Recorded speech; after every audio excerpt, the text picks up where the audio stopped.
అందరూ రచయితలు, కవులు, మేధావులు కాబట్టి ఎక్కువ లేదు. ముందుగా అభ్యుదయ రచయితల సంఘం పక్షాన నిన్న మొన్న జరిగినటువంటి ఈ సంఘటనలను తీవ్రంగా ఖండిస్తున్నాం. అది వేణుగోపాల్ గారి మీద కావచ్చు, సజ్జయ్ గారి మీద మరి ఇతరులు కావచ్చు. ఇది వ్యక్తులుగా వారి మీద జరిగినటువంటి దాడిగా మనం భావించొద్దు.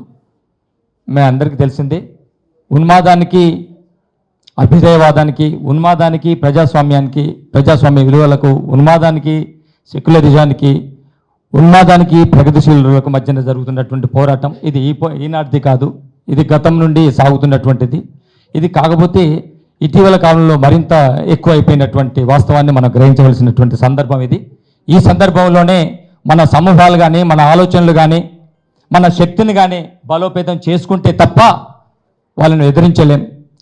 ఎందుకు వ్యక్తిగతమైన దాడులు చేస్తున్నంటే మన విలువలను వాళ్ళు తట్టుకోలేక, వాళ్లకు వాయిస్ లేక హింసాత్మకమైనటువంటి ప్రవృత్తికి వాళ్ళు పాటుపడుతున్నారు. కాబట్టి మనం మన కలంతోటే, మన ఆలోచనలతోటే, మన ఈ సామూహిక శక్తితోటే వాళ్ళని ఎదిరించవలసి ఉంటుంది. అంటే మన రచనలు మరింతగా జనంలోకి వెళ్ళాలి, విద్యార్థుల్లోకి వెళ్ళాలి, యువకుల్లోకి వెళ్ళాలి, సమాజంలోకి వెళ్ళాలని కోరుతూ దీన్ని మరింత బలోపేతం చేద్దామని, భవిష్యత్తులో ఏ కార్యాచరణ తీసుకున్నా కూడా అభ్యుదయ రచయితల సంఘం వెంట ఉంటుందని కోరుతూ సెలవు తీసుకుంటాం.